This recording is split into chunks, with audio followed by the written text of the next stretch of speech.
3, 2, 1.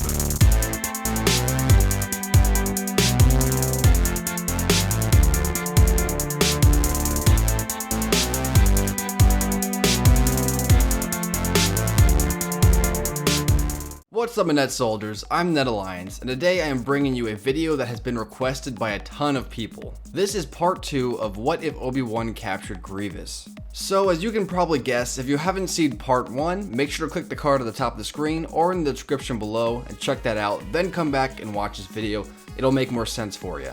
And as always, if you enjoy this video and you'd like to see more, remember to like and subscribe for more awesome Star Wars videos. But without further ado, let's begin. He went this way. A clone commanded his fellow troops as he headed into the deep lush swampland. The clones have tracked their target to a distant swamp world known as Dagobah. He has to be here. Keep looking. The troops spread out, heading deeper into the jungle. One of the clone troopers went into a nearby cave, blaster drawn, ready to kill his prey. As he made his way deeper into the cavern, the darkness began to shine bright green behind him. The clone turned quickly. Realizing he was done for, he released a distress signal to his companions, and a split second later, the trooper was cut down by an emerald green lightsaber. "Move! Let's move!" the clone commander declared, as a squad of 36 clones stormed to the entrance of the cave. The troops mounted up outside the cavern and readied their rifles. The clone commander took point in front of his men. "Alright, the jig is up. Come on out and face your fate." A moment or two passed, and a figure finally emerged from the dark shadow of the cavern. The trooper smiled, looking back at his first mate. "Ha! We got him." Then, suddenly, a voice was heard. Who you calling him? The clone turned back to see a woman standing in front of him. Only, it wasn't any mere woman.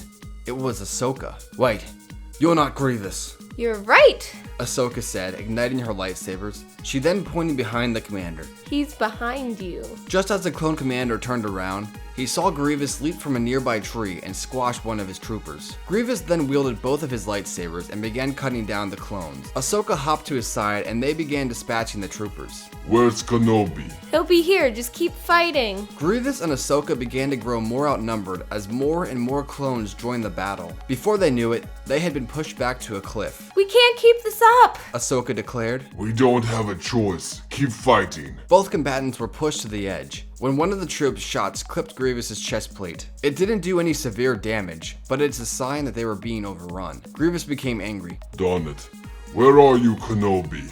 "Right here," Obi-Wan claimed, using the Force to push a dozen or so troops off the cliff's edge. Obi-Wan then joined sides next to Ahsoka and Grievous, and the three warriors pushed the clones back. It's about time, Kenobi. Grievous said, brushing off the burnt scraps from his blaster wound. Obi-Wan smiled. "Well, I guess, better late than never." Ahsoka cut into their banter. Obi-Wan, where were you? "Getting some help from a friend." All of a sudden, the mountain face above the clones began to crumble as massive rocks began to tumble down toward the cliff. Grievous and Ahsoka began to panic, but Kenobi remained calm, for it was all part of the plan. The rocks began to slam into the fleeing troops, quickly killing them all. The rocks then came hurling straight for Grievous and the others. "Ahsoka," Obi-Wan said, "use the Force." Together, Obi-Wan and Ahsoka used the Force to bring the rock slide to a halt. It was no easy feat, but they managed to pull it off. Then, suddenly, one final massive rock began to tumble down the hill, and it began to shift all of its weight over top of them. "Ahsoka!" Obi-Wan said, using all of his might. "Push!" I'm trying! Tano said, but she and Kenobi were growing very tired. The massive boulders slowly began to descend upon them. It seemed all hope was lost, but suddenly, the boulders seemed to grow lighter as Kenobi looked over his shoulder. It was Master Yoda. "Out of the way! Move!" Yoda commanded, using the Force to hold up the big rock. Kenobi, Grievous, and Ahsoka did as commanded, and Yoda let the rock fall. After some time, all the warriors went back to Yoda's hut. Ahsoka and Grievous stood guard outside the hut as Obi-Wan and Yoda talked within. "Admit I must," Yoda said. "When mention of alliance with Grievous, you said, believed you. I did not." Kenobi smiled and looked at his former cyborg enemy. "I hardly believe it myself, but as you know, desperate times call for desperate measures." "And sure you are about his plan?" "Yes," Obi-Wan claimed. "Only through Grievous do we hope to take down the Empire. He still holds power over what remains of the droid's armies." "So, ally with the Separatists, you suggest?" "Well, what's left of them anyways," Kenobi said. "Master, Grievous is no longer our enemy. Our enemy is the Empire now, and through the remnants of the Confederacy is our best chance to take down the Emperor. Yoda nodded in agreement, then turned to face Kenobi. Believe in this plan. Yes. But trust Grievous. Do you? Obi-Wan looked out the window at Grievous and Ahsoka mingling outside. I don't know. Honestly, Grievous has done so many terrible things and hurt so many people. I don't think I could ever truly trust him. But I'd like to give him a chance. After their chat, they went outside to greet Grievous and Ahsoka. Together, Obi-Wan, Yoda, Grievous, and Ahsoka forged their first mission. First, we must get the codes that control what remains of the droid armies. Grievous said. Then we can activate them and reprogram them to fight the Empire's scum.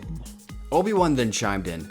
That's when Bail Organa and the others can assist our droid legions. Then, after some time, it would be possible to beat the Empire. But in order for all this to work, Grievous commented. we must get those codes from Cato Nemoidia. Cato Nemoidia? Ahsoka questioned.